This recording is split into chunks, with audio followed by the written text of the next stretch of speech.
Olá, sejam muito bem-vindas.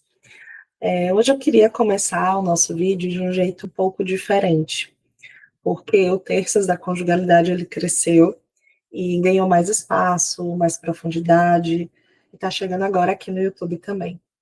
Essa é a nossa primeira edição, né, nesse novo formato, e é um espaço maior, né, para a gente poder conversar com mais calma, sem pressa, sem cortes que acabam pulando reflexões que poderiam, né, ser um pouquinho mais aprofundadas. E para a gente começar, eu quis trazer um tema que representa muito bem o espírito desse quadro desde quando ele começou lá no Instagram, que é sobre as formas tortas que o amor ele encontra para aparecer, inclusive quando ele se esconde atrás da crítica. Tem uma coisa, né, que eu venho observando há um tempo já no consultório que me impressiona muito, que é como o amor às vezes se disfarça tão bem de crítica. Acho que vocês devem conhecer algum casal que vive em atrito, né? Um reclamando que o outro não faz, que não ajuda, que não se importa. Mas quando você escuta ali com calma, o que está sendo dito, no fundo, é: eu sinto falta de você. A crítica, muitas vezes, ela é uma tentativa de aproximação.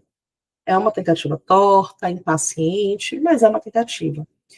E tem gente que reclama porque quer se conectar, só que não aprendeu outra forma de falar sobre essa necessidade de conexão, né? Isso acontece também porque muitas vezes a gente aprende que mostrar vulnerabilidade é um gesto que é perigoso, né? Então, quando criança, talvez você tenha aprendido que pedir demais acabava atrapalhando nas relações, que demonstrar carência era sinal de fraqueza. E aí foi crescendo com uma ideia muito clara de que, se eu mostrar aquilo que eu sinto, eu perco o controle. E quando o medo de ser rejeitado ele é muito grande, a crítica ela acaba se tornando uma forma de defesa. A pessoa não diz eu preciso de você. Ela diz você nunca está aqui, né? Ela muda o tom, mas o desejo ele é o mesmo: ser visto, ser amado, ter a presença do outro. O problema é que o outro, lá do lado de fora, né, que não sabe do que está se passando dentro, ouve aquilo como uma acusação, e isso magoa. E esse ciclo ele vai se repetindo, né? Então, uma crítica para se aproximar acaba gerando no outro uma necessidade de se defender, de se proteger. E aí, onde poderia existir encontro, existe desentendimento. E eu sempre penso que a crítica ela é uma tradução ruim de um afeto, de uma necessidade que é legítima. É como se o sentimento ele estivesse dizendo assim: eu ainda me importo, só que eu não sei mais como chegar até você.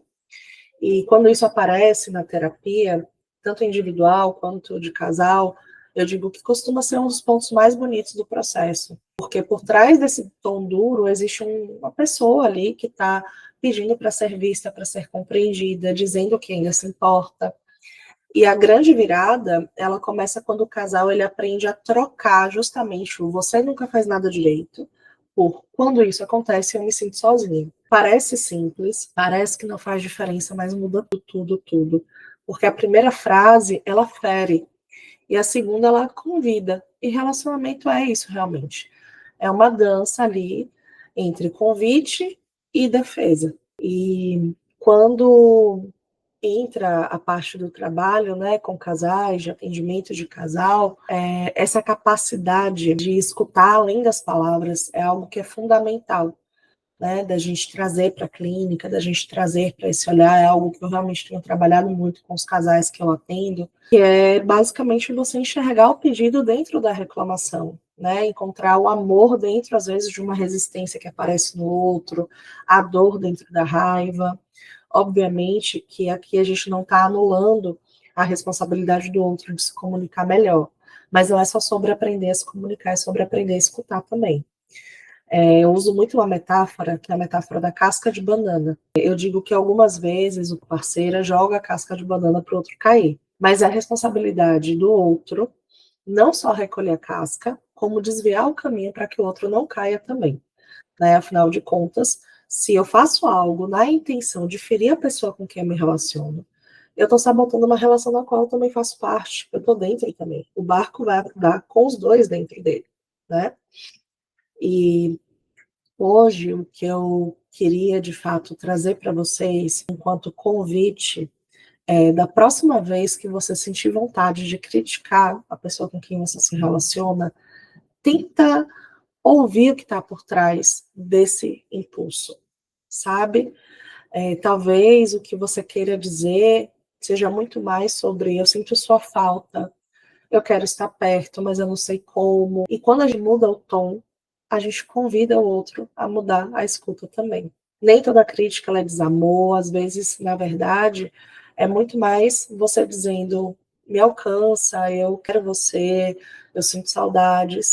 Só que isso é dito num idioma em que o outro não consegue compreender muito bem, porque vem junto com muita mágoa, com muita dor, com palavras que ferem, às vezes com um discurso que pode até ser violento, que pode desqualificar o outro, invalidar de alguma maneira. Eu acho que o trabalho de um casal e também o trabalho, né, da terapia para quem atende casal é reaprender o idioma do amor, né, trazendo menos defesa, menos perfeição e mais verdade nesses diálogos. Porque amar, gente, no fundo é isso, né?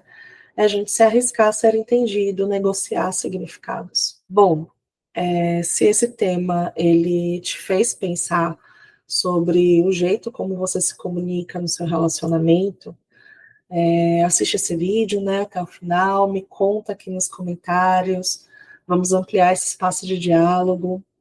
Me fala se você é quem critica, se você é a pessoa que entra ali no modo de defesa, e se você é um psicólogo que se interessa pelo tema conjugalidade e quer continuar mergulhando nessas conversas, se fez sentido para você, eu te espero lá no Cartografia dos Vínculos, que é o meu grupo de estudos sobre conjugalidade, e lá a gente fala muito sobre o que se repete, o que é lealdade, o que é defesa.